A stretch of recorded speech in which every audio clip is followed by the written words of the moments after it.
Baik, bismillahirrahmanirrahim. Assalamualaikum warahmatullahi wabarakatuh. Innal hamdalillah nahmaduhu wa nasta'inuhu wa nastaghfiruh wa na'udzu billahi min shururi anfusina wa min sayyiati a'malina may yahdihillahu fala mudhillalah wa may yudlilhu fala hadiyalah. Asyhadu an la ilaha illallah wa asyhadu anna Muhammadan abduhu wa rasuluhu la nabiyya ba'dah. Qala Allah Ta'ala fi kitabil karim.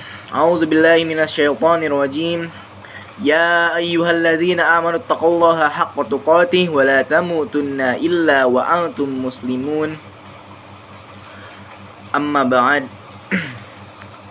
Baik, di kesempatan kali ini saya perkenalkan, nama saya Muhammad Prayoga Mubarak Muhidi dari kelas PAI reguler B, hendak menyampaikan beberapa materi berupa rangkuman soal akidah semester 1 ini. Baik, saya langsung mulai saja.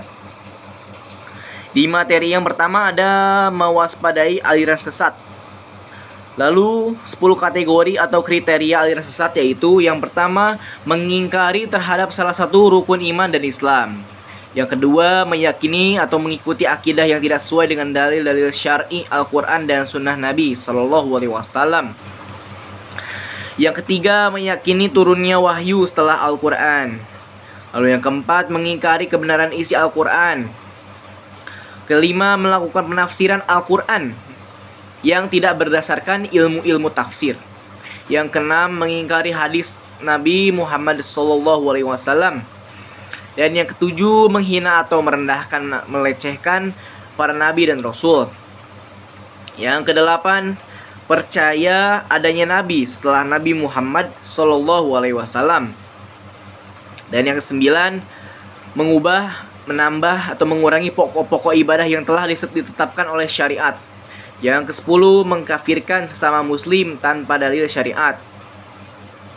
Faktor yang menyebabkan orang tersesat atau terjerumus dalam aliran sesat tersebut ialah yang pertama, faktor internal, yaitu kurangnya pengetahuan tentang agama, lalu tidak menguasai tata bahasa Arab, lalu karena mengikuti hawa nafsu, dan yang terakhir, kepentingan politik. Lalu yang kedua, faktor eksternal, pengaruh dari luar, bisa dari budaya Nasrani, Yahudi, atau dari gaya-gaya hidup mereka. Kemudian materi tentang balasan bagi orang zolim. Zolim artinya meletakkan segala sesuatu tidak pada tempatnya, sehingga hak tidak sampai pada orang yang berhak. Orang zolim dibalas melalui beberapa fase. Yang pertama, orang zolim itu dibiarkan dan terkadang juga ditangguhkan, supaya kezolimannya itu semakin meluas, supaya bertambah dosanya, dan bagi mereka azab yang merendahkan orang zolim tidak akan pernah mulia dunia dan akhirat. Yang kedua, orang zolim diulur sedikit demi sedikit menuju kehancuran. Yang ketiga, orang zolim selalu dihias-hiasi sepanjang hidupnya. Dia melakukan kezoliman, tapi dia merasa itu tidak zolim, dan setan itu telah menghias-hiasi mereka. Perbuatannya dihiasi oleh setan seakan-akan benar. Di dalam Islam ada hukum kisos, hukum untuk kezoliman. Doa orang yang terzolimi itu mustajab, karena tidak ada penghalang oleh Allah. Bahkan pintu langit dibuka, demi keagunganku aku akan menolong kamu, kata sang pintu langit.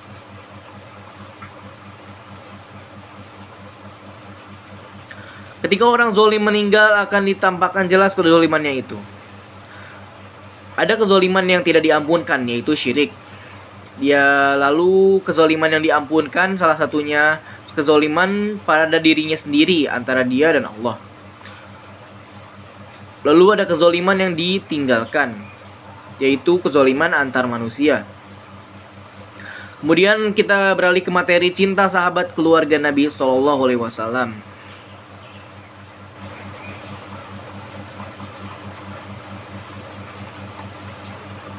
Ada kelompok yang anti sahabat, yaitu adalah kelompok Syiah. Rasulullah Shallallahu Alaihi Wasallam bersabda, jangan kalian mencela sahabatku. Sahabat Nabi adalah orang yang diridhoi oleh Allah Subhanahu Wa Taala untuk masuk surga. Dijelaskan atau ditegaskan juga dalam surah Al-Fatihah. Dijelaskan atau ditegaskan juga dalam surat Al-Fat. Orang yang anti sahabat Nabi akidahnya batal atau murtad. Sabda Nabi, tidaklah masuk neraka seorang pun yang telah berbaikan di bawah pohon ini.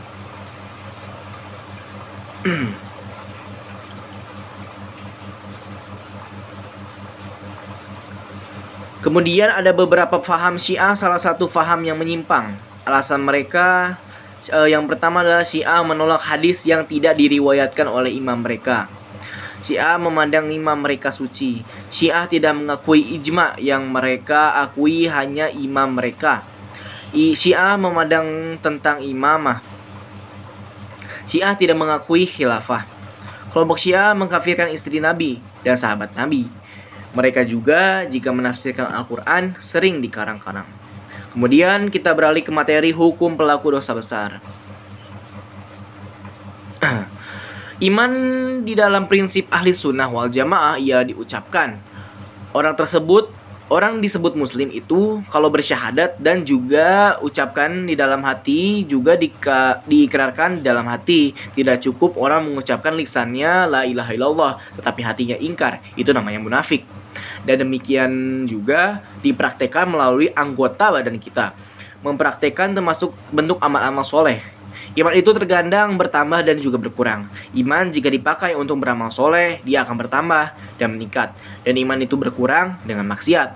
Bagi ahli sunnah wal jamaah, orang yang melakukan maksiat dan juga melakukan dosa besar itu tetap disebut sebagai munafik.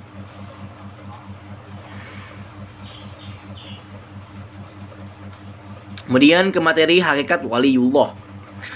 Wali Allah itu orang-orang yang bertakwa dan beriman serta tidak begitu mengurusi urusan duniawi. Mereka juga kekasih Allah, makanya ahli sunnah wal jamaah menghormati mereka. Umat pun terbagi, ada kubu yang anti dengan mereka dan ada kubu yang ekstrim mencintai mereka dan juga ada yang netral.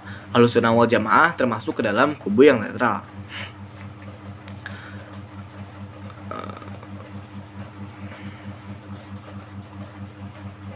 Kemudian ada kriteria orang yang disebut waliullah. Yang pertama, beberapa di antaranya adalah beriman dan bertakwa. Lalu jika dia tidak sholat, dia akan menyesalinya. Lalu ada suka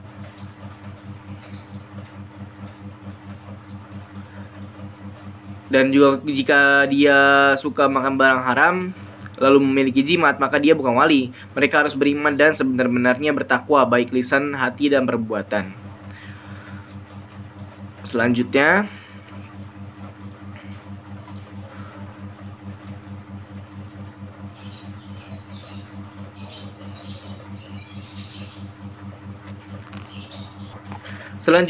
integrasi akidah dan dakwah. Antara akidah dan dakwah tidak bisa dipisahkan antara yang satu dengan yang lainnya, karena dakwah salah satu risalah dalam rangka meneruskan perjuangan Rasulullah SAW. Isi penting dalam dakwah itu meluruskan akidah umat agar mereka keluar dari kegelapan menuju cahaya. Dakwah akidah diajari Allah. Dakwah akidah dijalari Allah. Dakwah akidah di jalan Allah merupakan ibadah yang paling mulia, ibadah yang paling dicintai Allah Subhanahu wa taala.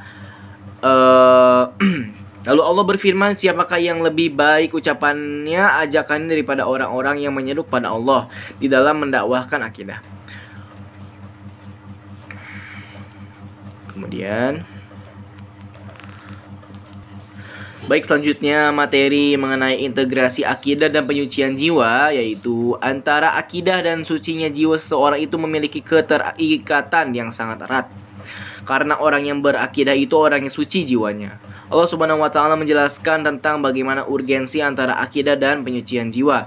Dalam surat Asy-Syams Allah berfirman, demi jiwa Allah bersumpah serta penyempurnaannya, maka Allah telah mengilhamkan kepada jiwa itu jalan kefasikan juga jalan ketakwaan.